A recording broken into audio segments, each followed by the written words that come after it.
I'm just having a sandwich. Peanut butter. Yeah, got the motor mount on. I'll put this in the stand. Hang on a sec.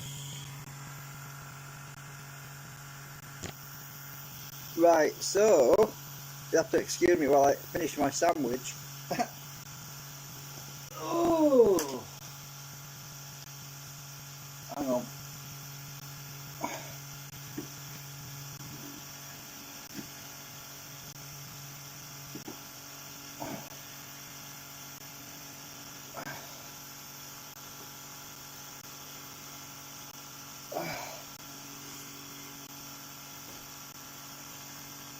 Oh dear me. Yeah, it's not bad news, it's just me. I'm just waking up and I thought, well, oh, I need to get the light back. I haven't put the meter on yet because the battery's a bit low, so I need to get a new battery. It's just money really. Maybe next week I'll get one. Stupid meter. I'll stick it over here. Try that. What's catching? Something's catching.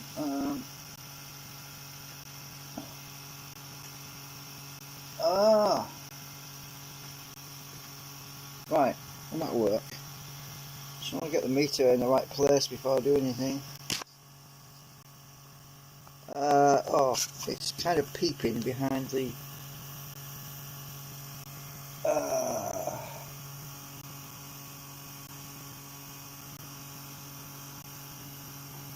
what there? I mean, can it be seen there? Sorry, I'm just fangling about with. I've got wires catching on me on the meter bracket. Stupid thing. Good. Oh, sit. Alright. Turn it on a minute. Right, this tiny little motor, it's not very strong, so don't expect to get 100 milliamps on it because it's a weak motor.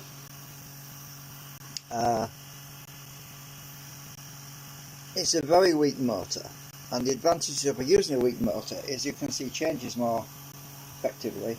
If we had a motor with high torque, it would be very hard. Obviously, it would be drawing a more current, but it would be very hard to see any drag. So I'm using this tiny CD motor. That's not bad. Right, interestingly, we're on current at the moment. What's interesting is that the actual speed. Well, actually, this tiny little motor is using about 190 milliamps right now. We're at about 11. Well, we're at about 10 volts, 9 volts. I'm overrunning it slightly. But what I'm fascinated by is the fact that I'm on load right now, and it's. Let's go to frequency. Let's look at the RPM meters across the room. You have to give me a bit to move it or something. Let's go to frequency and measure hertz. So 280 hertz. So it's really 280 hertz, right? That's the frequency that's coming out of it. Now notice that I've turned the current off and it's not actually changing much.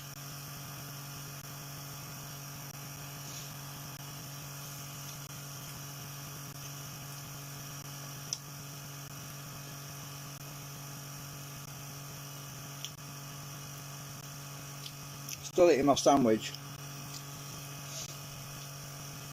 The reason I decided to go live was because it's a longevity test thingy type thing, so we need to watch and see what happens when I put it onto different settings and see if this thing slows down or anything. But it's not drawing any more current, it's the current input's the same.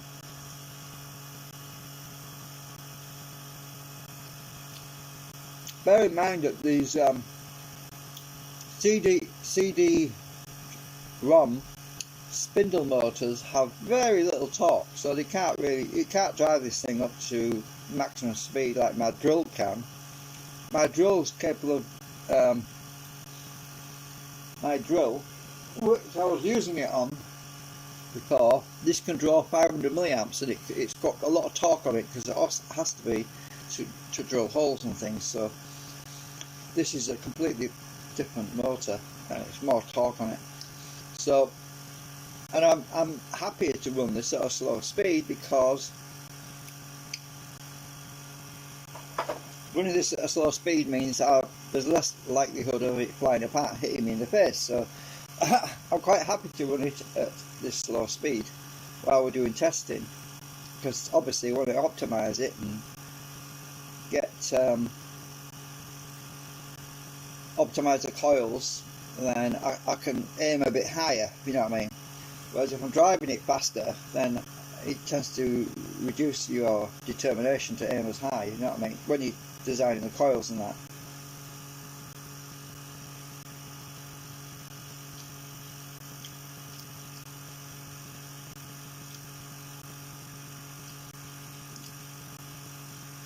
So, all in all, how much RPM do I actually lose when I put it on current? Well, very little.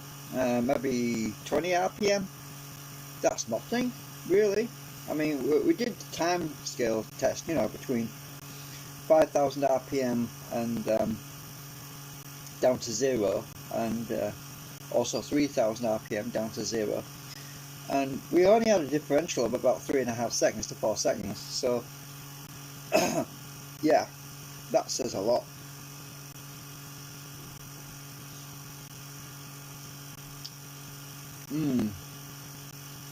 I just had to get a peanut butter sandwich. I was starving. I was just woken up, and this thing was drying while I was asleep. This motor mount thing, the acetone dried out, so it felt stiff enough to put it in the hole. There's a slot on each side. I've got a little bracket on the other side there. Oh, you might not be able to see it's behind the pliers. The pliers are just there to stop this thing rolling off the table. It's alright though. I've stuck it down with blue tack at this end, but the pliers are really just a bit of insurance. I don't want this thing vibrating and falling off the table and breaking again. Right, hang on.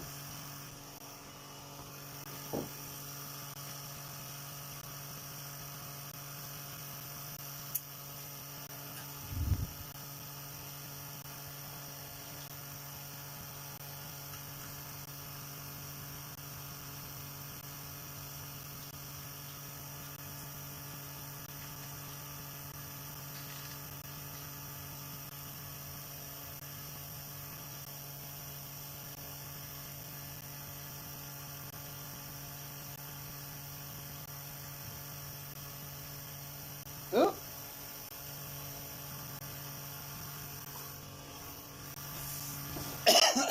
There's the RPM. Right. So we're not under load. It'll probably drop by about 20 RPM, is what I'm seeing, but that's very negligible. Remember, this motor is very weak. It's not very strong. I can just breathe on this thing and it slows down. Alright, let's go to current. Let's go to current now.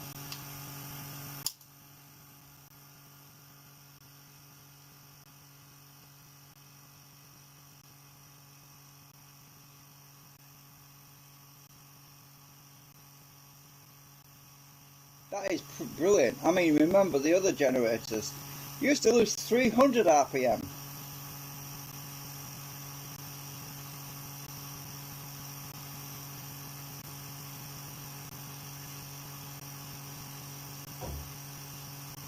So that's amazing.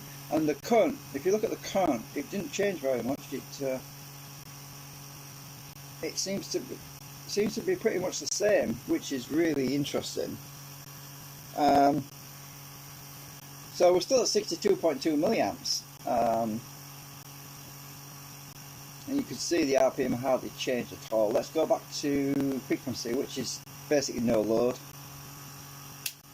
Right, we're on frequency.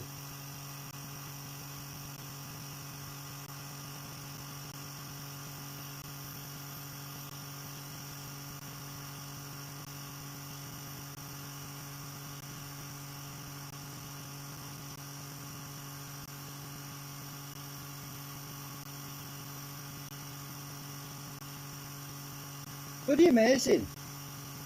I mean, this thing has hardly got... There's something else I forgot to mention, right?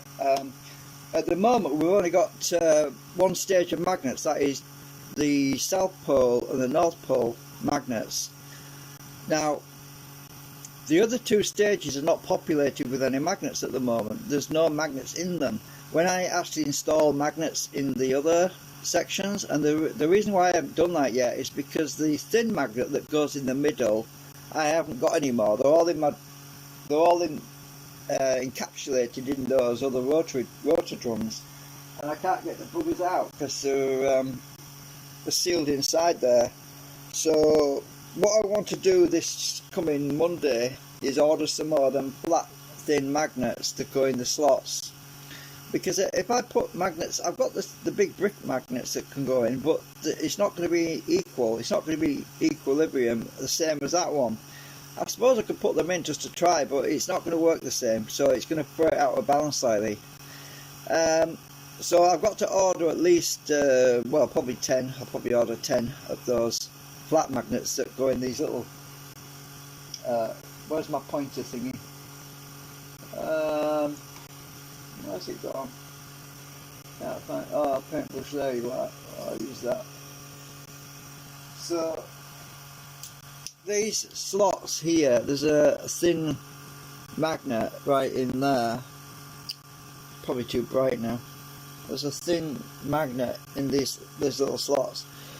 I've got the big brick magnets that like these. I've got a few of these left, but until I put magnets in here, we're not going to see the total cancellation of the drag, because, as I said, this pole changes halfway through a cycle. So as the rotor enters this magnet field, it changes as it's passing. When it crosses the midpoint, it changes polarity from south to north as it exits this other side of the coil. So that's what cancels the drag, because the drag is back EMF through the coil. So the back EMF through the coil on both sides is cancelled out. So we have, let's say, a positive back EMF there and a negative back EMF here, and the two are travelling through the same wire, so they actually cancel each other out. Makes sense, doesn't it? So let's say you've got two buses on a railroad track, right? Two trains, sorry. I didn't mean buses, I meant carriages. If say you've got two carriages on a railroad track, right, and they're both heading on a head-on collision, they both weigh the same, and they collide and they cancel each other out, so they basically stop in the middle.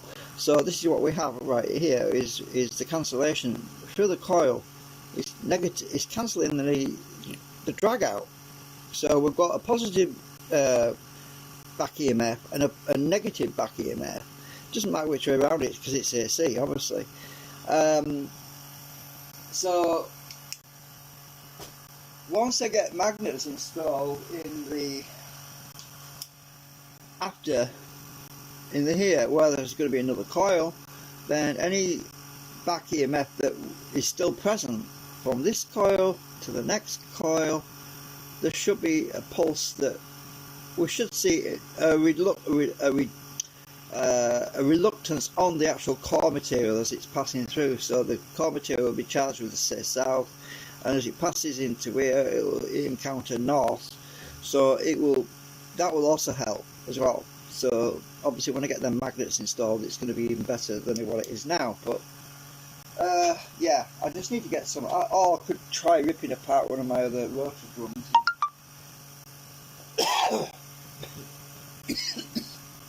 I'll try it on the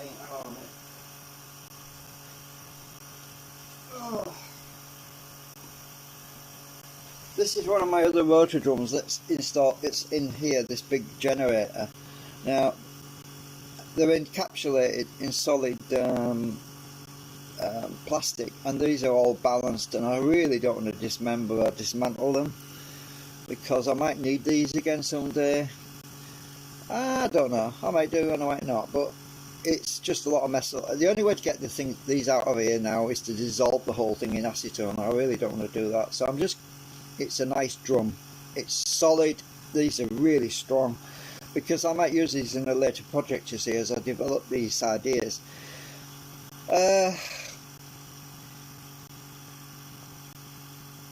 So So anyway, I'm going to order some of the magnets that I use in here and that are in the thin ones that are in there. So I'm going to order some on Monday so that I can take it to the next phase. Oh, and we're still on current. Well, look at the speed.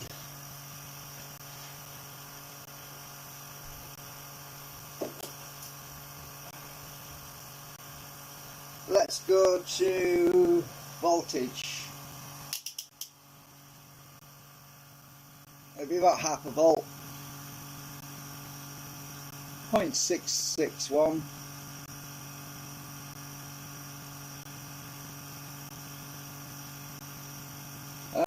We're actually using less current. These bearings must be easing up a bit because we're actually down to 180 milliamps right now. I'm looking at the meter across the room. Let me just grab the phone and show you what I mean. Where's the buttons? Oh, they're down there. Right. Let's just go across the room and have a look at the meter. I won't lay the torch. I'm trying not to make you dizzy. Let's move that out of the way. Right, there's our current. We're 150, 60, 70, 80, 100, just under 180 milliamps. And the voltage we're on is 10.5 volts.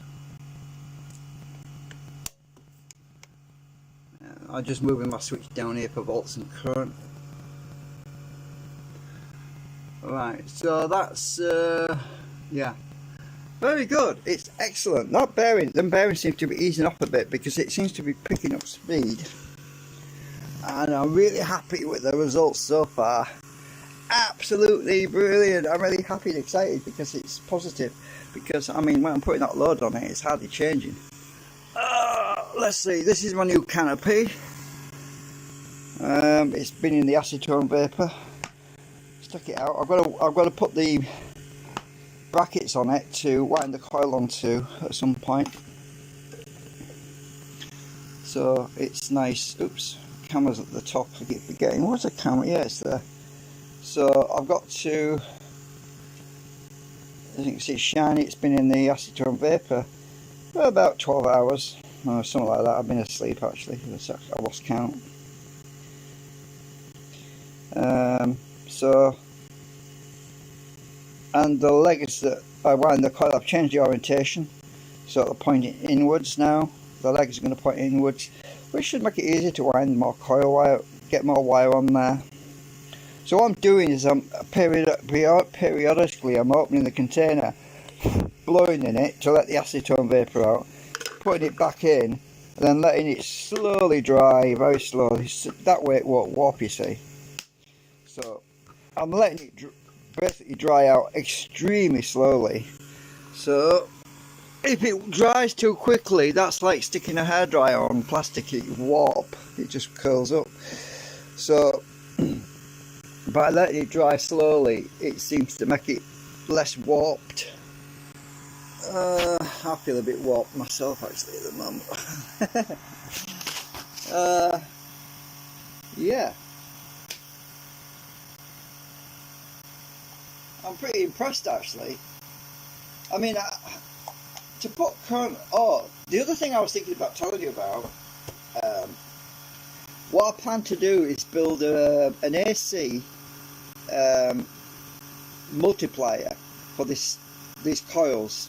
The way that works is you have a capacitor charge network with diodes and capacitors, so that I can make use of the small amount of current voltage that's coming out of it. I can basically push it through a Schottky diode and pump the voltage up, so we've got some usable power to test with LEDs and other things, so we could drive things with it. So it won't be a lot of current, obviously. I'm not gonna go overboard and make it like 10 times what I'm putting in, because you only get a tiny amount of current out. So I was thinking about a tripler so that we can triple up half a volt to, well, doubled it would be 1 volt, tripled after that it would be 3 volts. So I could make a usable amount of voltage. I've actually got a triple on this other board. It's actually on this other circuit board here that I use for the other projects, but it's driven by an NE555 timer. So yeah, I don't know if I could piggyback the coil into that. I might be able to do. That's one way of doing it, but the trouble with that is that this is not a tripler. This is a sextip. It's 6 times anyway. I can't say the bloody word. 6 times. So whatever you put in, you get 6 times the voltage out. So if you put in like 12 volts, you get like 60 volts out, which is way too high. So I just need a simple tripler, not something that big.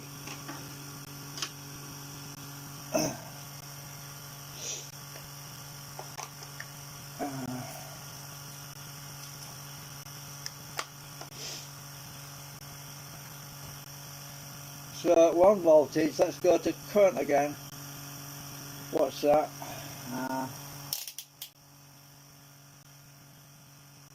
Oh, I'm on the wrong range.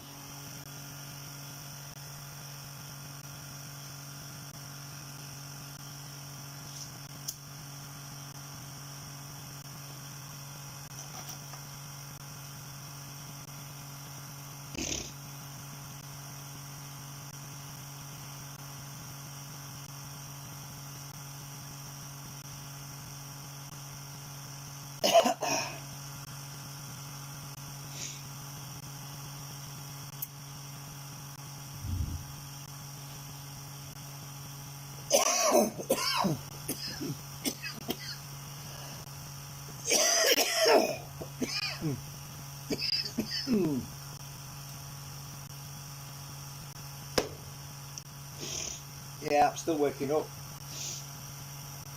The fags don't help as well. Need to quit.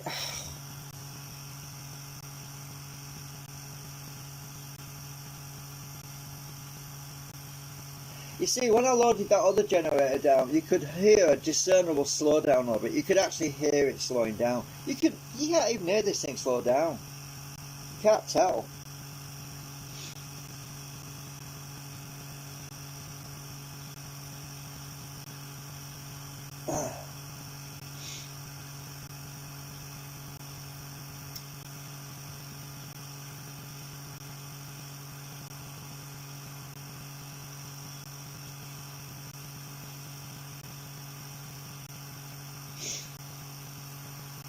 I've been rebalancing it a bit. I've been adding and subtracting blue tack to try and get it more balanced, a bit better, because you know, ever since I had that alcohol in it, I've kind of messed the balance out. So I've been trying to tweak it a bit. I think it's still drying out though. It's actually improving as it's being run. That's why that's why I'm leaving it running right now, because it seems to be. It really does seem to be improving, because it's drying out the alcohol. When I said on the video the other day, I realised I kind of did something silly. I said I was using the alcohol to clean out the alcohol. Duh. No, what I was using the alcohol to clean was the double-sided tape, which was on the other segments. I put them in this jam jar, which has got isopropyl alcohol in it. And I was getting rid of all that sticky double-sided tape that was on the segments I took out, because they were covered in all that crap all that when I was sandpapering it was covered in all that powder stuff. So I washed them to get them clean again, and then I went and accidentally put the wrong segment in the jar, which was the new segment, which had no double-sided tape on it. And I thought, duh, stupid, what have I just done? So I've been waiting for a day or two for this thing to dry out again, because it's out of balance because of that alcohol, you see. It's vibrating a bit more than it should. So as it dries out, I'm basically having to remove blue tack to keep it in balance. So that alcohol must have gone right inside it, but I think it's pretty dry now. So it's just a question of rebalancing it right. It definitely feels less vibrated, less. It's definitely quieter now than it was.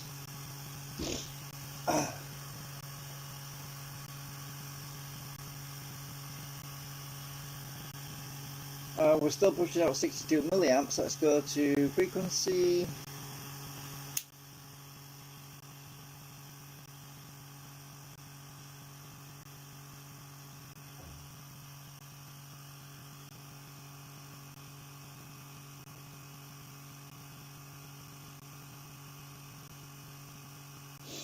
We only gain about 20 RPM. That's bloody amazing. Maybe 25 RPM. 20. It's actually dropping again. That's a brand new motor, by the way. This motor is extremely good. It's brand new. I've never used it until this project. I just installed it tonight, so it doesn't have any fluctuations in the commutator. It's a very good motor. I don't want to overdrive it, you see. I'm limited to 190 milliamps. These things don't like being overdriven because they do get warm. So let's feel the temperature of that. It feels cold. Where's my temperature? Where's my temperature going on? Let's check this motor, see how warm it is. Oh, my battery's dead. Oh, battery's gone. I need another battery now. I can't believe it. Yeah, this 9-volt battery's had it. Let me try and find one that'll work.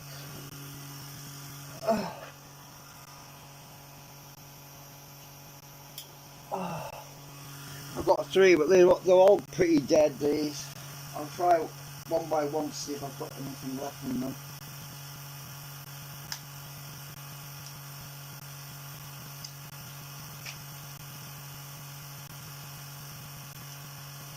So that's dead.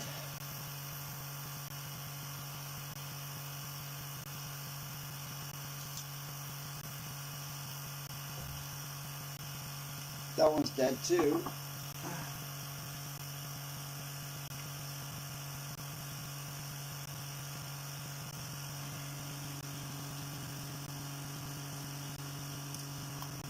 Ah, we've got power. Now, this one's got a bit of juice left in it.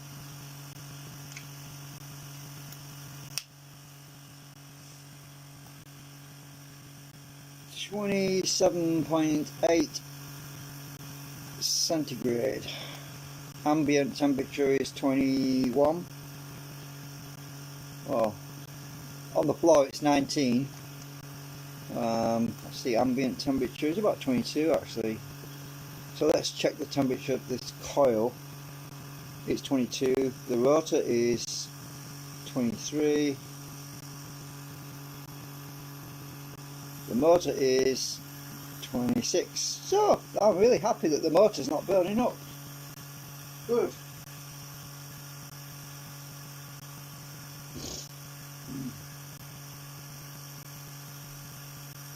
I need to disconnect this battery when I'm not using this thing, then it won't, I won't flatten it. So I'm just going to disconnect it and put the battery in upside down like this.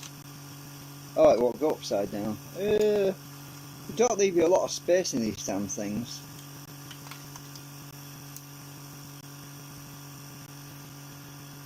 I want to leave it unconnected, disconnected, so I don't run the battery down, and there's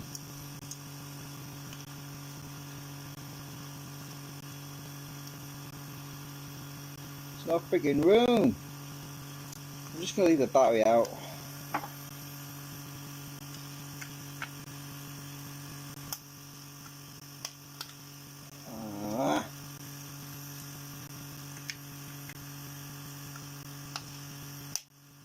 Right, so that battery's got power in it. I'll keep that.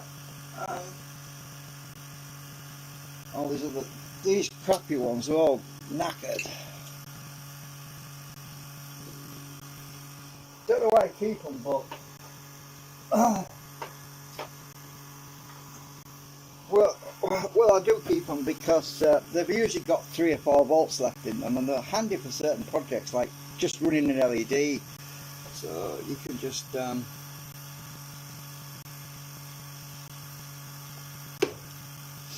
use them for the little projects. Right, speed 2836 RPM. Let's go back to current.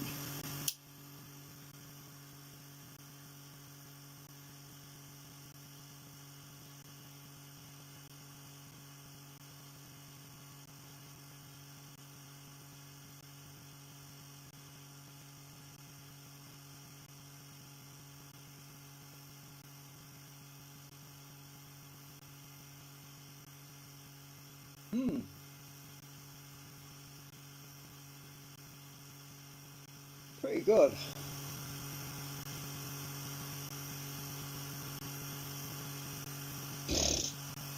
I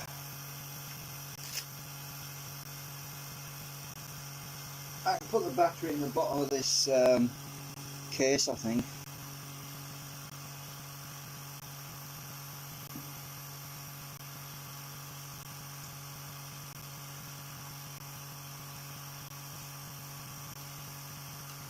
Did you not leave you any bloody room? Oh, I know, I can strap it on, I can stick it in the back of here.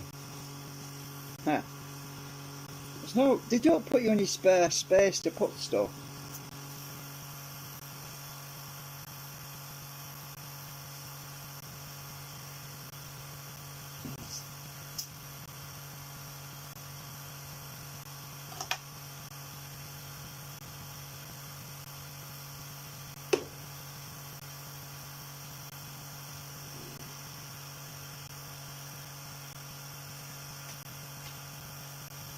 Anyway, yeah, I'm going to end the stream. That's just a little update on the rotor, and as you can hear, it sounds really sweet. It's running pretty quiet. I have got some blue tack under the motor to hold it in place because I didn't want this thing to drift slowly across the table and fall off, so the blue tack holding it, and the pliers are over there just so it doesn't roll that way. But it's not really walking or anything, it's just vibrating a slight amount. It's even quieter now than it was when I first started it, so it's definitely improved and got back into balance. Anyway, so that's an update.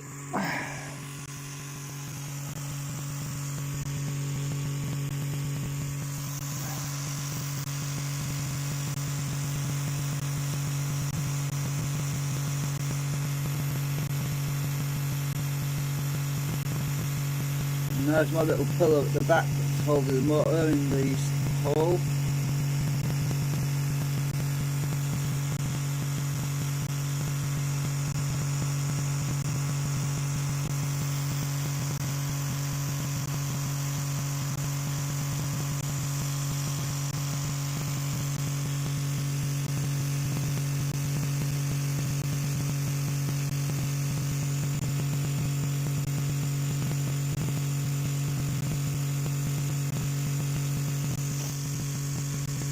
RPM meter, a sensor.